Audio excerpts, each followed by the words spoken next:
Ayo berinvestasi akhirat, bangun rumahmu di surganya. Sempurnakanlah ibadah Anda dengan beramal jariah yang pahalanya tidak terputus hingga akhir kiamat.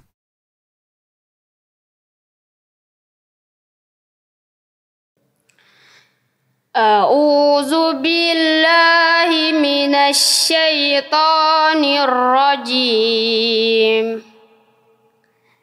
Bismillahirrahmanirrahim.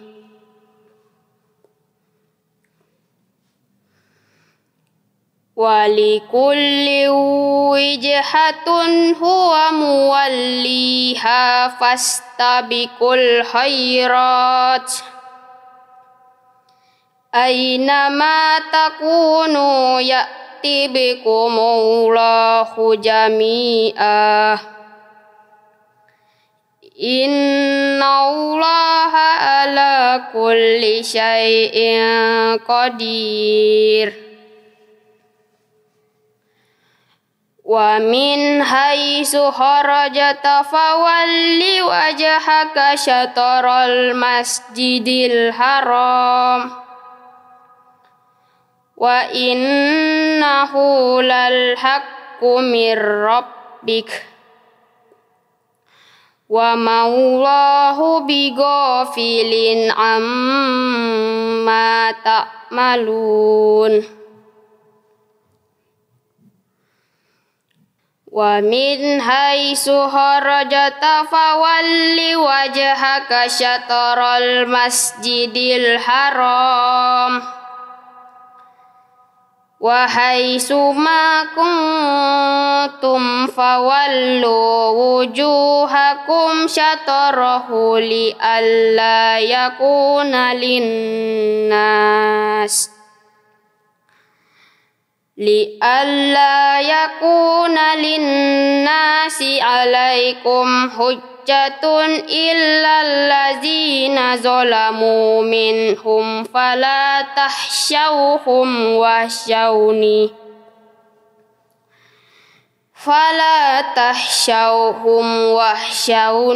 wali utimma ni'mati alaikum wa la'allakum tahtadun. Kama arsalna fikum rasulam minkum yatslu alaikum ayatina wa yuzakkikum wa yu'allimukumul kitaba wal hikmata wa yu'allimukum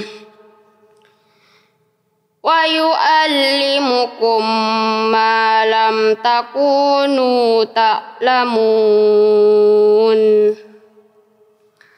Sadaqallahul azim. Bismillahirrahmanirrahim. Assalamualaikum warahmatullahi wabarakatuh.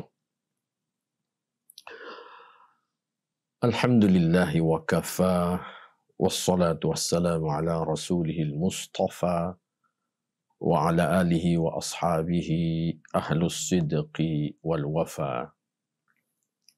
Ashhadu an la ilaha illallah wahdahu la syarika lah. Wa ashhadu anna Muhammadan abduhu wa rasuluh. Kaum muslimin, muslimat, para pemirsa yang dirahmati Allah. Alhamdulillah, tentu hanya karena izin Allah Subhanahu wa ta'ala kita masih sempat bersilaturahim, berjumpa lewat kegiatan rutinitas kita, kajian tafsir Al-Qurtubi. Para hadirin hadirat yang dimuliakan dan dirahmati Allah Subhanahu wa ta'ala, masih melanjutkan bacaan dan kajian kita di surah Al-Baqarah. Sekarang ayat yang ke-148 sampai dengan 151. Pada ayat yang ke-148 Allah Subhanahu wa taala berfirman, A'udzu billahi minasyaitonir rajim. Wa likulli wijhatun huwa muwalliha fastabiqul khairat. Aynama takunu ya'ti bikumullahu jami'a. Innallaha ala kulli syai'in qadir. Dan tiap-tiap umat ada kiblatnya sendiri yang ia menghadap kepadanya. Fastabiqul khairat. Maka berlomba-lombalah kalian melakukan kebaikan. Aynama takunu ya'ti bikumullahu jami'a. Di mana saja kalian berada, Allah pasti mendatangkan kalian semuanya. Innallaha ala kulli syai'in qadir. Sesungguhnya Allah Maha Kuasa atas segala sesuatu. Kaum muslimin jamaah yang dirahmati Allah. Ayat ini memberikan pedoman kepada kita bahwa setiap umat itu punya arah kiblat sendiri-sendiri. Imma bihaqqin wa imma bihawa. Apakah kiblat itu adalah kiblat yang benar sesuai yang dituntunkan oleh Allah Subhanahu wa taala, wa imma bihawa, atau kiblat yang mereka buat sendiri menurut hawa nafsu mereka. Allah nyatakan walikulli wijhatun huwa muwalliha. Selanjutnya Allah nyatakan fastabiqul khairat. Berlomba-lombalah kalian dalam melakukan kebaikan. Ini makna terselip dari ayat ini bahwa jangan menghabiskan energi di dalam memaksa mengajak mereka untuk mengikuti kiblat kita. Jangan menghabiskan energi di dalam melayani perdebatan dan cercaan mereka. Tak ada gunanya. Fastabiqul khairat. Yang mesti kita lakukan adalah mari kita berlomba-lomba berbuat kebajikan. Dan tentu kebaikan yang kita lakukan sebagai muslim bernilai ganda di sisi Allah Subhanahu wa taala. Ada hasil yang kita peroleh di dunia ini dari kebaikan yang kita lakukan itu, hasilnya kita dapat di dunia ini dan juga pahala di sisi Allah Subhanahu wa taala. Mereka, kalau mereka pun berbuat baik, maka mereka tetap mendapatkan hasil dari perbuatan baik di dunia, meskipun pahalanya hampa bagi mereka di sisi Allah Subhanahu wa taala. Jadi jamaah sekalian rahmati Allah, kalau tentu mereka ini melakukan kebaikan-kebaikan, kita sebagai seorang muslim jangan sampai ketinggalan semangat kita di dalam berlomba-lomba melakukan kebaikan itu. Bahkan di ayat yang lain Allah Subhanahu wa taala menyatakan tentang orang-orang yang punya semangat tinggi dalam berlomba-lomba melakukan kebaikan itu. Allah menyatakan tentang mereka yusari'una fil khairati wa hum laha sabiqun. Mereka itu senantiasa bercepat-cepat melakukan kebaikan dan mereka melakukan perlombaan dalam percepatan itu. Kaum muslimin yang dirahmati Allah, tentu para sahabat telah mencontohkan hal yang seperti ini, bahwa di antara mereka para sahabat itu menghidupkan itu perlombaan dalam percepatan melakukan kebaikan. Tentu sejalan dengan peredaran zaman, di era kita sekarang ini pun juga masih kita temukan juga adanya saudara-saudara kita yang berusaha untuk berlomba-lomba dalam percepatan melakukan kebaikan-kebaikan yang diridhai oleh Allah Subhanahu wa taala. Tinggal persoalannya adalah diri kita masing-masing. Adakah kita minimal punya keinginan juga untuk bisa melakukan kebaikan-kebaikan untuk kemaslahatan kita dan kemaslahatan saudara-saudara kita atau generasi kita di masa datang. Jangan sampai tak ada kilasan niat untuk senantiasa kita ikut serta juga dalam berlomba-lomba melakukan kebaikan. Saudara-saudara yang dirahmati Allah, harus kita yakini bahwa dalam kekurangan kita, tentu ada kelebihan-kelebihan kita. Kembangkan, gunakan kelebihan-kelebihan itu untuk senantiasa kita punya semangat di dalam meningkatkan kebaikan-kebaikan diri kita dan untuk kemaslahatan saudara-saudara kita dan generasi kita di masa datang. Kaum muslimin yang dirahmati Allah. Tentang fastabiqul khairat pula, berlomba-lombalah kalian berbuat kebaikan.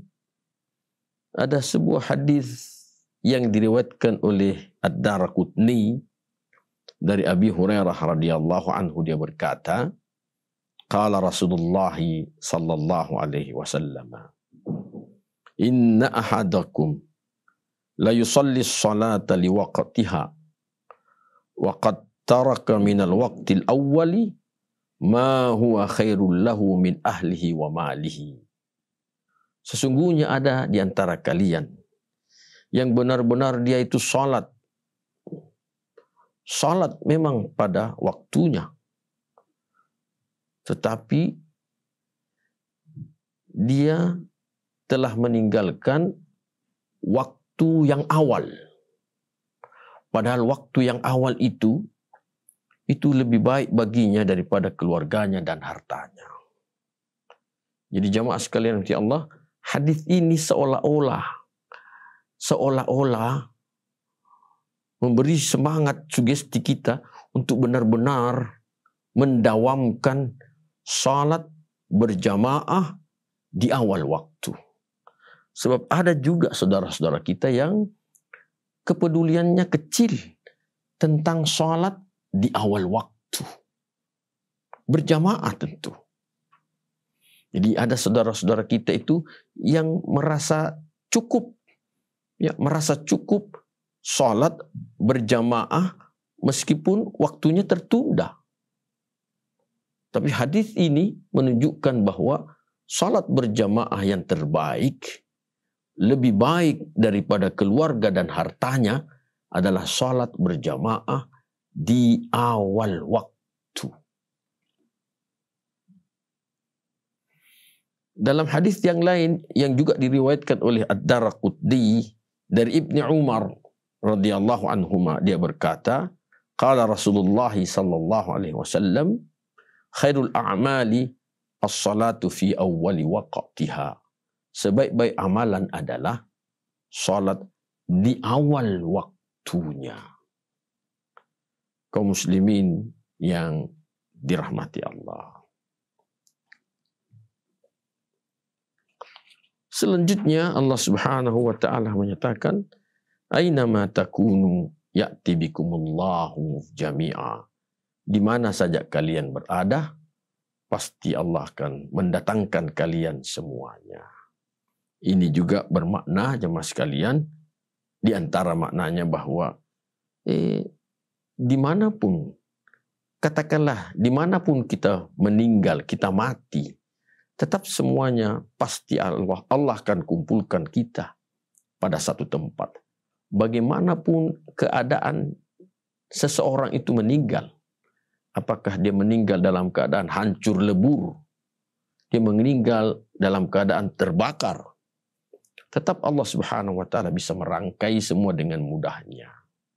Jadi secara implisit harus kita meyakini bahwa persoalan di mana kita meninggal itu jangan hendaknya menjadi keraguan yang besar, ketakutan yang besar pada diri kita semua.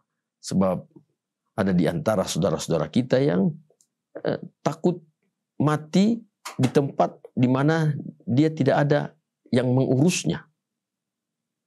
Ya, tidak ada yang mengurusnya.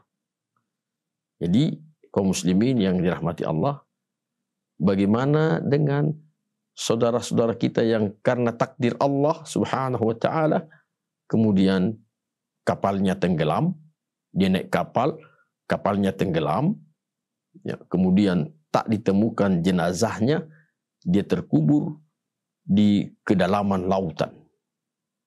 Bagaimana dengan saudara-saudara kita yang ketika naik pesawat, pesawatnya hancur, ya, meledak di atas udara, dan entah kemana jasadnya berantakan. Bagaimana dengan saudara-saudara kita yang pesawatnya jatuh di tengah hutan dan jasadnya tidak ditemukan? Sekali lagi, ini menjadi sebuah hal yang mesti kita yakini bahwa semua mereka yang meninggal itu akan Allah datangkan menghadap kepadanya dengan pertanggungjawaban tentunya di sisi Allah Subhanahu wa taala. Innallaha ala kulli syai'in qadir. Sesungguhnya Allah Maha Kuasa atas segala sesuatu. Kaum muslimin yang dirahmati Allah. Di ayat selanjutnya, ayat 149, Allah Subhanahu wa taala melanjutkan tentang arah kiblat itu, wa min haitsu kharajta fawalli wajhaka syatral masjidil haram. Dan di mana saja engkau keluar, di mana saja engkau berada, maka hadapkanlah wajahmu ke arah Masjidil Haram. Wa innahu lal haqqu min rabbik. Dan sesungguhnya yang demikian itu adalah benar-benar kebenaran dari Tuhanmu. Wa mallahu bighafilin amma ta'malun. Allah tidak mungkin lalai dari apa-apa yang kalian lakukan. Wa min haitsu kharajta fawalli wajhaka syatral masjidil haram. Dan di mana saja kalian keluar, maka hadapkanlah wajahmu ke arah Masjidil Haram. Wa haitsu ma kuntum, dan di mana saja kalian berada, fawallu wujuhakum syatrah, maka hadapkanlah wajah-wajah kalian ke arahnya. Li'alla yakuna linnasi 'alaikum hujjah, agar tidak menjadi hal yang membantah untuk manusia, bantahan manusia terhadap kalian. Illal ladzina zalamu minhum, kecuali orang-orang yang zalim di antara mereka manusia itu, fala takhshawhum, maka tak usahlah kalian takut terhadap mereka, wakhshawni, dan takutlah kalian kepadaku. Wali utimma ni'mati 'alaikum, dan agar aku sempurnakan nikmatku atas kalian, wal'allakum tahtadun, dan mudah-mudahan kalian ini mendapatkan hidayah. Para hadirin hadirat yang dirahmati Allah, beberapa ayat ini menekankan bahwa persoalan kiblat, persoalan menghadap ke Masjidil Haram dalam beribadah adalah sepersoalan yang menjadi sebuah keniscayaan. Di mana saja kita berada, di belahan bumi mana saja, yang notabene buminya ini juga buminya Allah Subhanahu wa taala, maka hendaknya dalam beribadah menghadap ke Masjidil Haram. Beberapa waktu yang lalu ada pertanyaan tentang kalau sekiranya ada seorang muslim yang naik ke bulan, kemudian dalam pesawat yang mau menuju ke bulan itu. Nah, mereka ingin melakukan sholat. Bagaimana mereka menghadap ke kiblat? Maka tentu ayat ini memberikan jawaban bahwa yang pertama, di daerah mana, di negara mana awal pesawat itu akan meluncur. Dan tentu di daerah itu sudah ditetapkan bahwa di daerah itu arah kiblatnya adalah arah kiblat mengarah ke sekian derajat. Katakanlah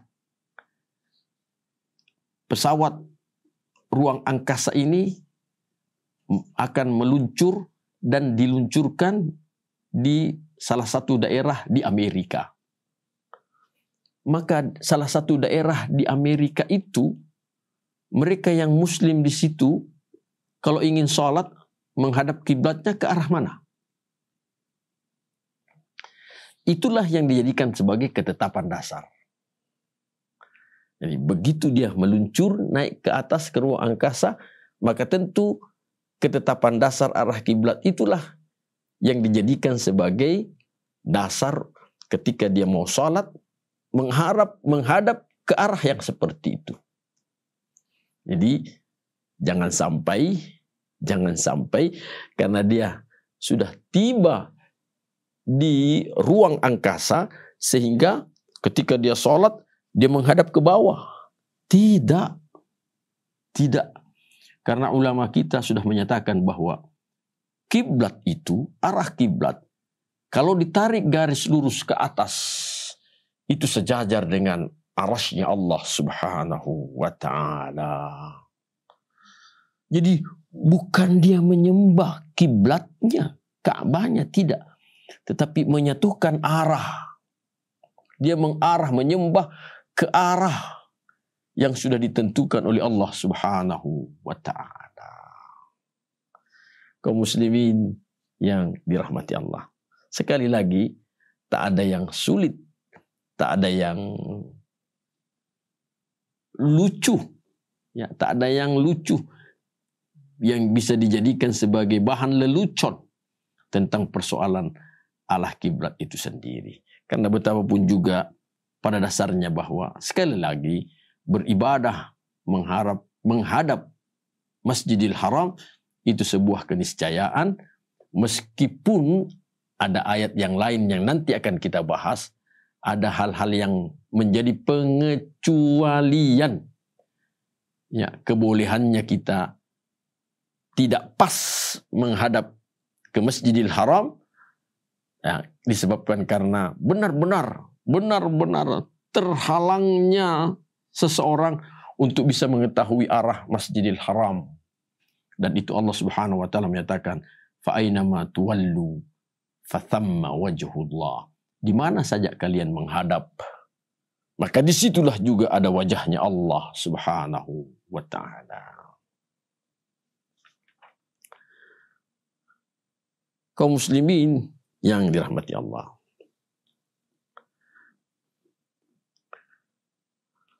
Pada pernyataan Allah Subhanahu wa ta'ala yang menyatakan, li'alla yakuna linnasi 'alaikum hujjatun illa alladhina zalamu minhum, agar tidak terjadi bantahan manusia terhadap kalian kecuali orang-orang yang zalim di antara mereka.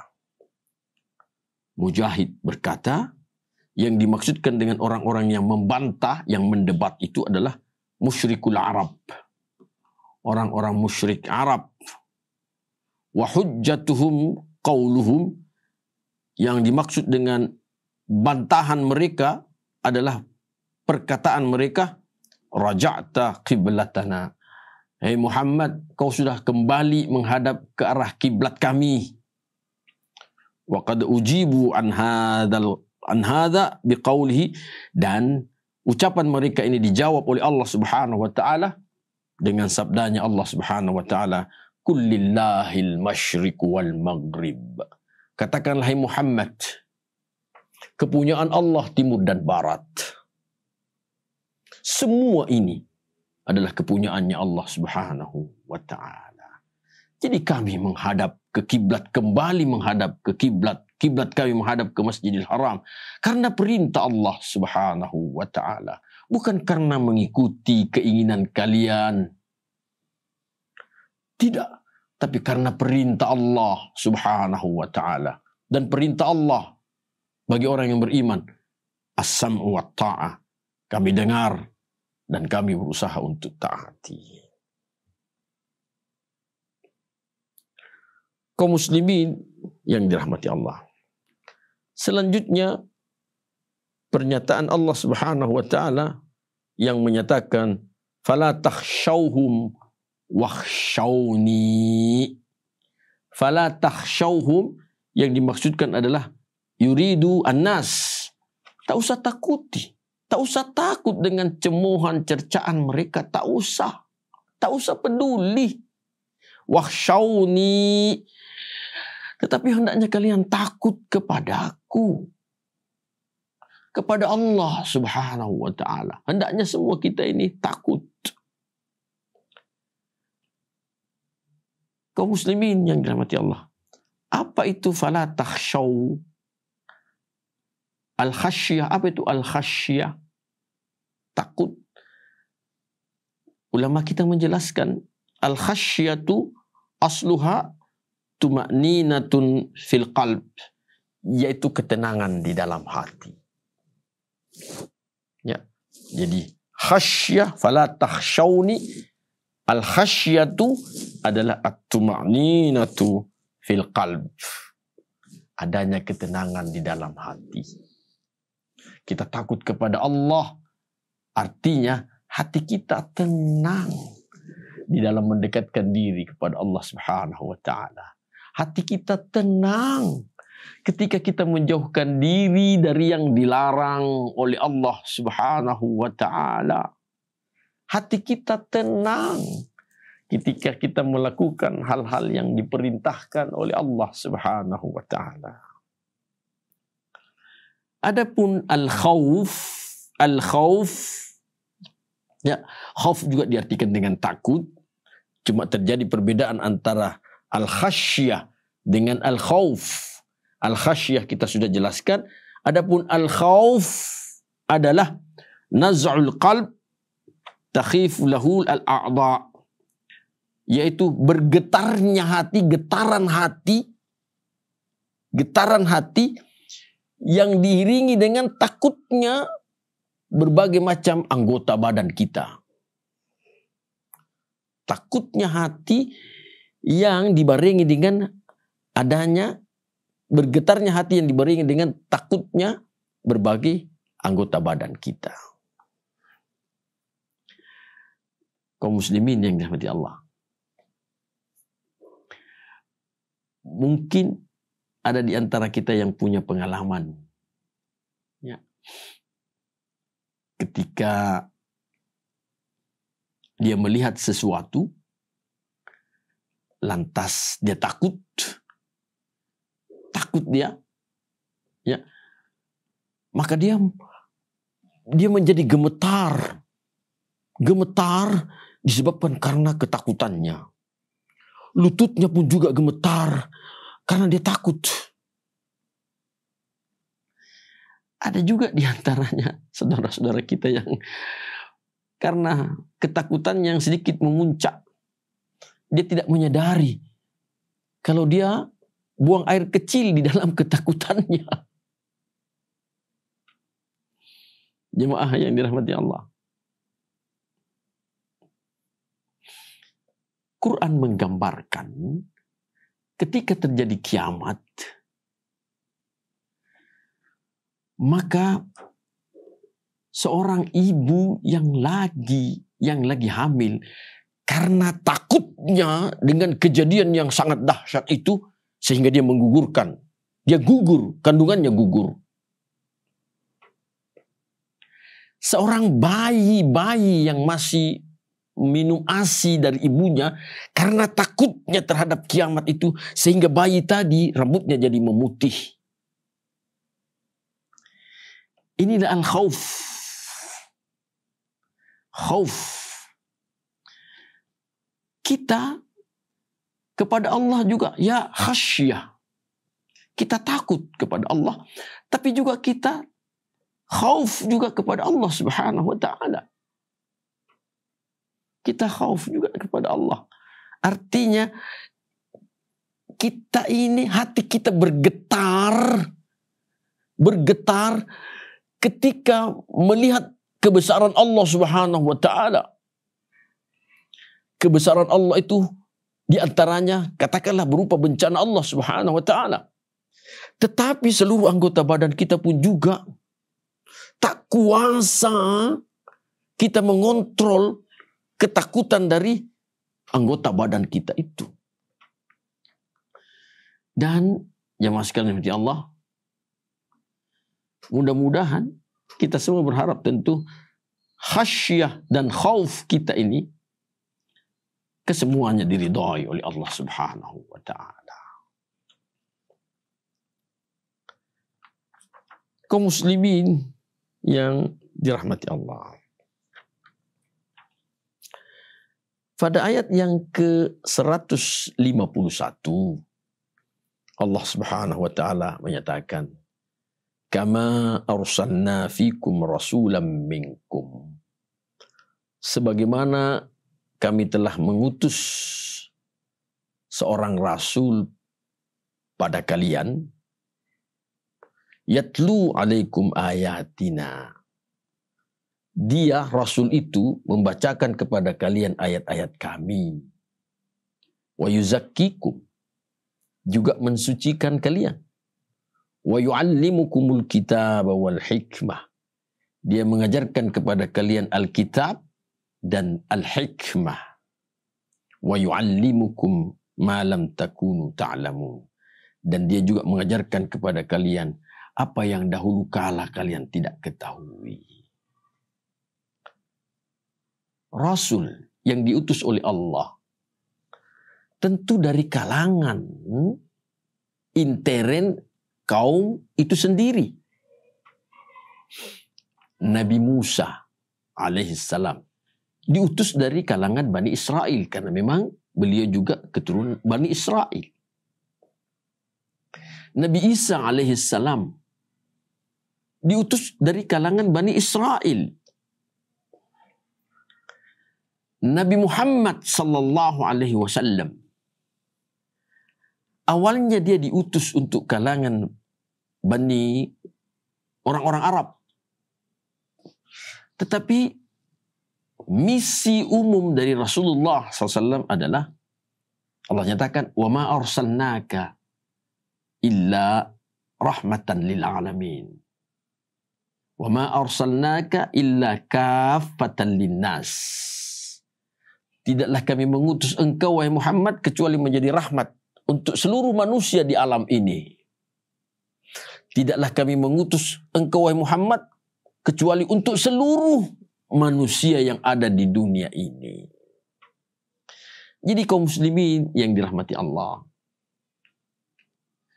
Rasulullah sallallahu alaihi wasallam memang dari suku Arab, dan dakwah pertama beliau memang ditujukan untuk kalangan keluarga mereka dan suku keluarga Rasulullah dan suku Rasulullah sallallahu alaihi wasallam. Tetapi dalam perjalanan dan perkembangan dakwah ini yang dilakukan oleh Rasulullah sallallahu alaihi wasallam adalah bahwa Islam ini harus diperkenalkan kepada seluruh manusia. Karena Islam ini adalah agama seluruh nabi dan rasul sejak dari Nabi Adam alaihi salam sampai kepada Rasulullah sallallahu alaihi wasallam. Ini harus diperkenalkan kepada seluruh manusia agar manusia ini benar-benar mengenal keselamatan dan penyerahan diri kepada Allah Subhanahu wa taala.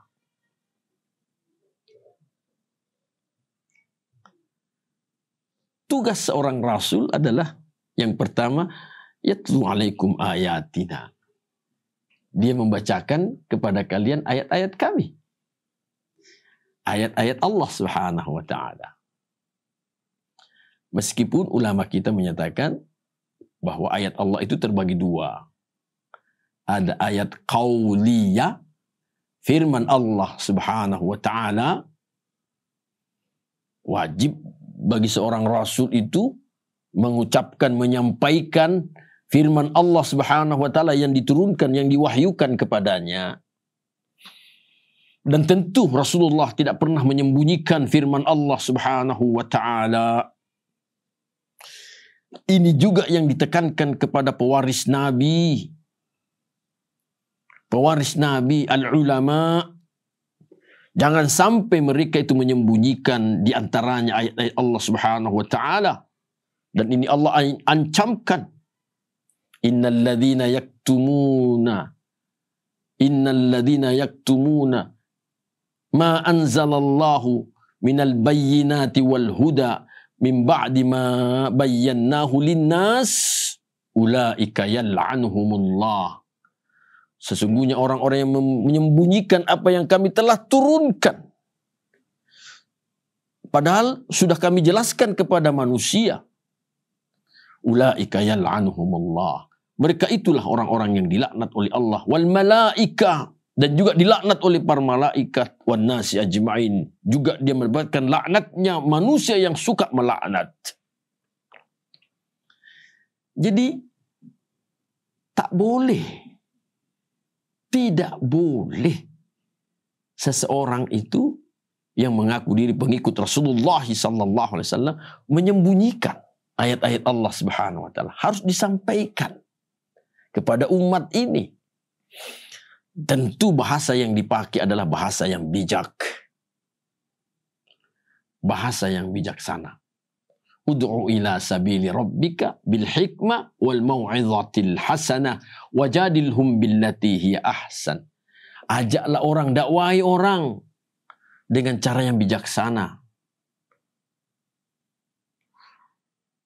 Wal mau'izatil hasanah, dan juga dengan memberi peringatan yang baik. Wajadilhum billati hiya ahsan. Kalau terjadi mujadalah, perdebatan, maka berdebatlah dengan cara yang terbaik. Tidak boleh mencela Tuhan mereka, karena mereka pun juga akan mencela Tuhan kita. Kaum muslimin dan muslimat yang dirahmati Allah. Yang kedua adalah ayat kauniyah, yaitu ayat-ayat Allah tentang alam semesta ini. Bagaimana terjadinya, proses terjadinya hujan. Bagaimana proses terjadinya guntur petir. Bagaimana tentang bencananya Allah Subhanahu wa taala. Ayat-ayat kauniyah termasuk tentang persoalan kematian. Kita mungkin sering melihat orang-orang yang meninggal di antara kita. Tapi persoalannya tidak semua di antara kita yang melihat orang yang meninggal itu mengambil ibrah, mengambil pelajaran dari kematian peristiwa yang kita lihat itu. Kaum muslimin yang dirahmati Allah. Ayatina, yatlu alaikum ayatina. Rasul itu tugas pertamanya adalah membacakan kepada kalian ayat-ayat kami. Yang kedua, tugas yang kedua adalah wazakkikum, mensucikan kalian. Tentu pensucian ini berdasarkan ayat-ayat Allah Subhanahu wa taala. Kaum muslimin yang di Allah.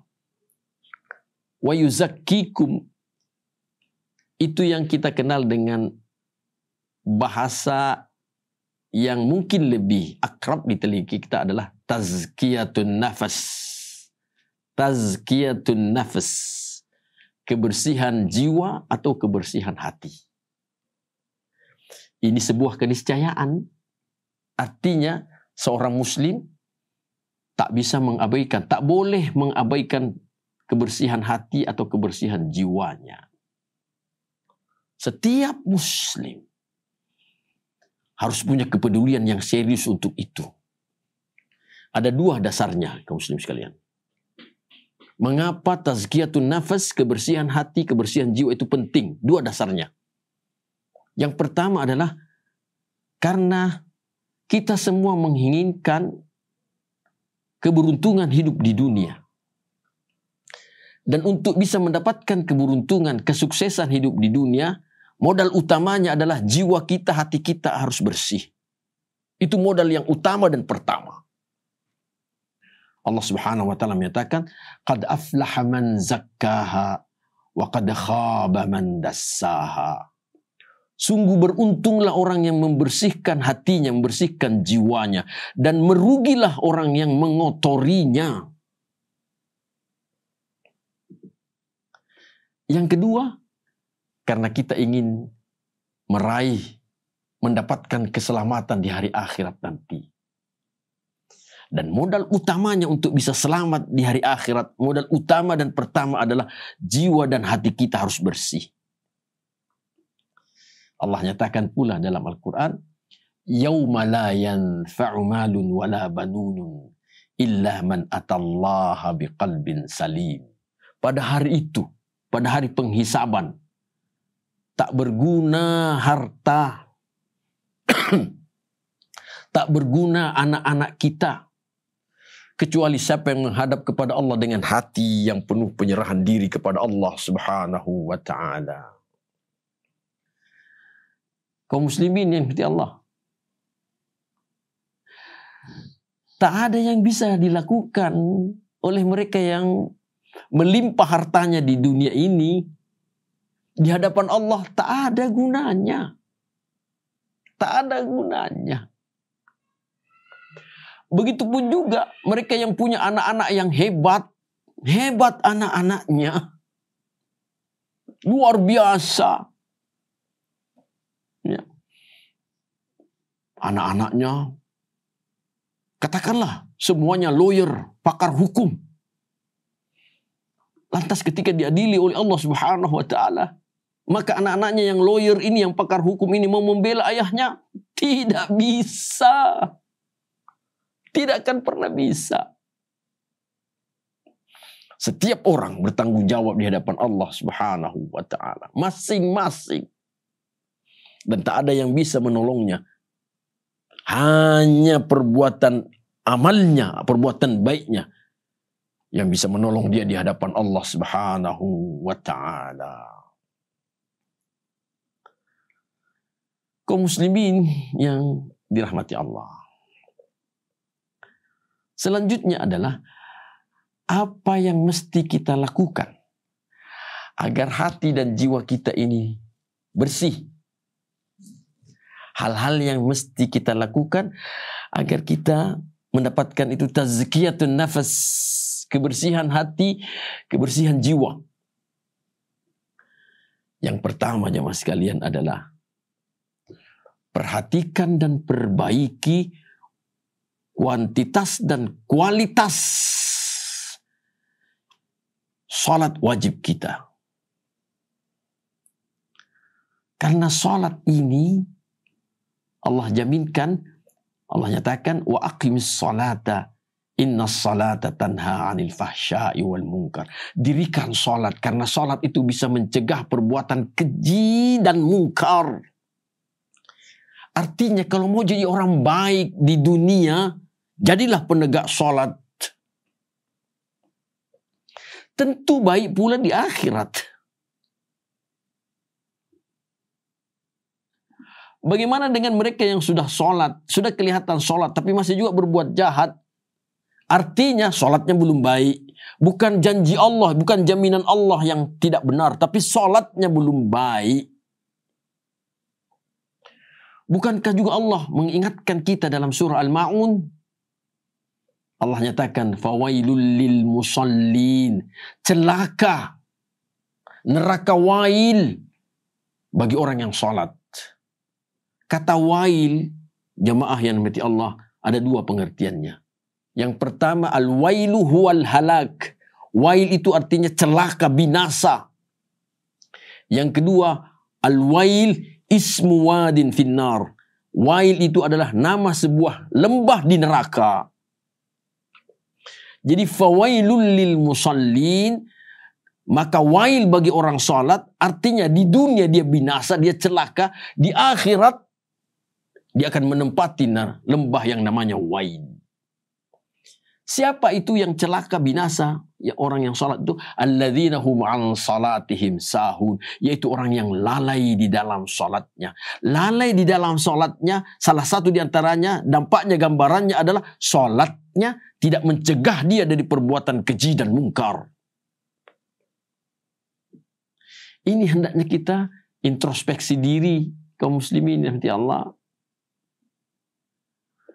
Karena kita semua tentu ingin jadi orang yang baik. Dan kebaikan kita ini, kita ingin kebaikan kita juga bisa berdampak kepada saudara-saudara kita yang lain. Sekali lagi, hal yang pertama yang mesti kita lakukan agar kita meraih, bisa mendapatkan tazkiyatun nafas, adalah salat wajib kita perhatikan. Kualitaskan salat wajib kita. Yang kedua, salat-salat sunnah kita juga diperhatikan.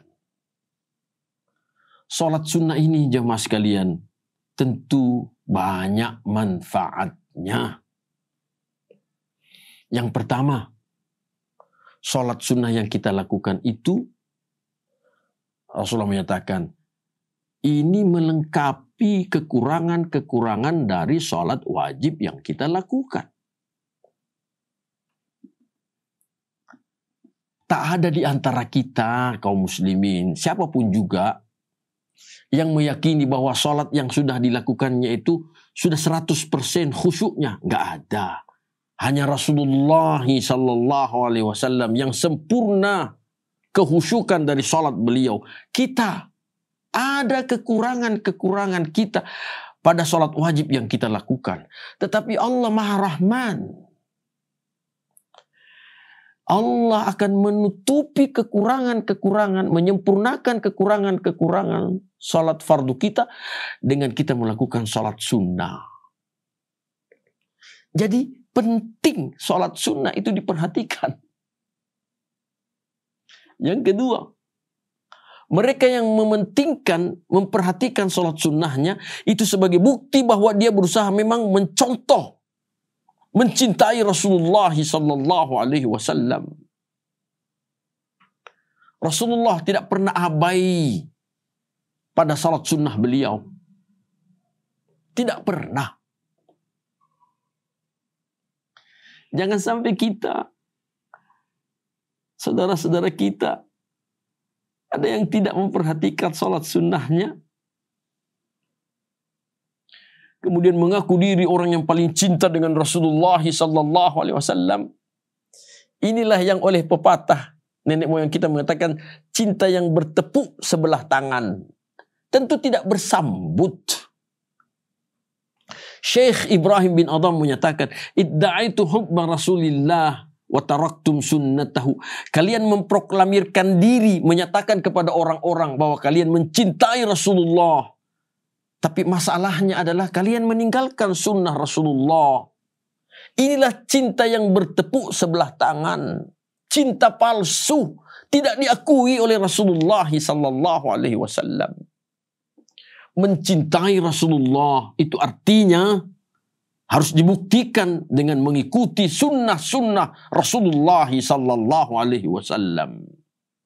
Semakin bagus seseorang di dalam mengikuti sunnah Rasulullah, maka tentu semakin bagus kualitas cintanya dia kepada Rasulullah sallallahu alaihi wasallam.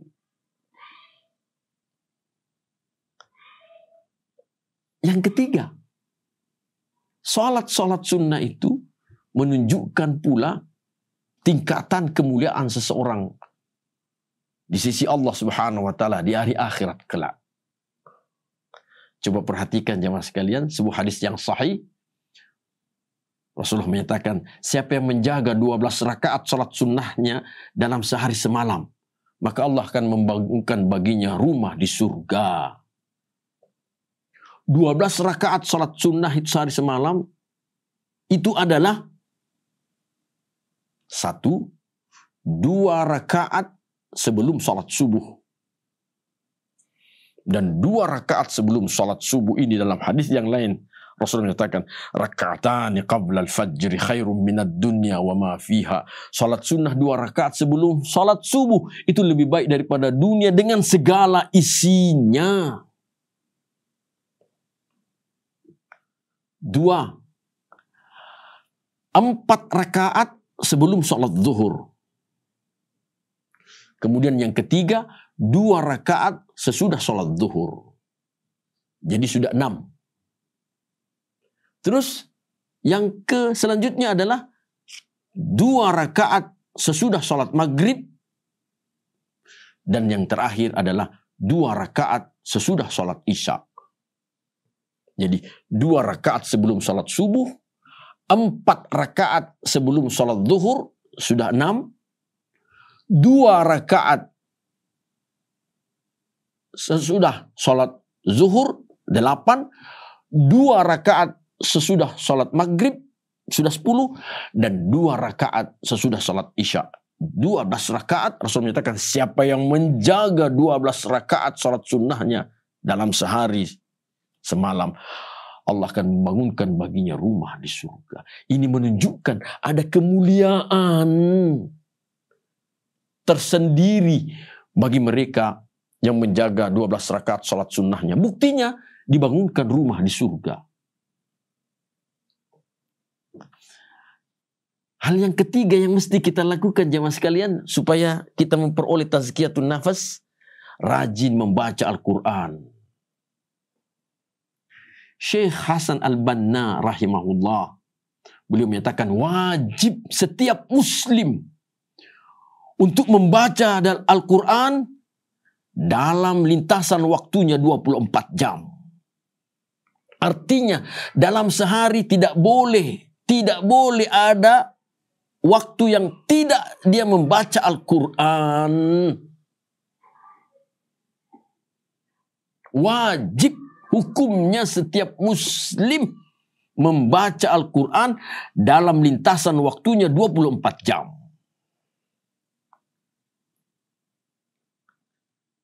Membaca Al-Quran. Kaum muslimin yang dirahmati Allah, Rasulullah menjelaskan seluruh nabi dan rasul, mukjizat mereka itu hilang bersamaan dengan diwafatkannya para nabi dan rasul itu. Tetapi Al-Quran senantiasa ada. Meskipun Rasulullah SAW telah lama wafat. Dan Al-Quran ini senantiasa dijaga kemurniannya oleh Allah Subhanahu wa Ta'ala. Allah nyatakan, inna nahnu nazzalna al-Qur'ana wa inna lahu lahafidun. Kami yang menurunkan Al-Quran, kami yang menjaganya. Karenanya senantiasalah berinteraksi dengan Allah Subhanahu wa Ta'ala melalui membaca Al-Quran. Yang keempat yang mesti kita lakukan jemaah sekalian adalah memelihara zikir-zikir kita. Zikir-zikir kita, zikir ma'thurat. Zikir ma'thurat itu artinya zikir yang diajarkan dan dituntunkan oleh Rasulullah sallallahu alaihi wasallam. Hindari zikir-zikir yang diajarkan oleh manusia dan tentu tidak dituntunkan oleh Rasulullah sallallahu alaihi wasallam. Sebab belum tentu yang diajarkan oleh manusia itu berkesesuaian dengan yang diinginkan oleh Rasulullah sallallahu alaihi wasallam. Belum tentu.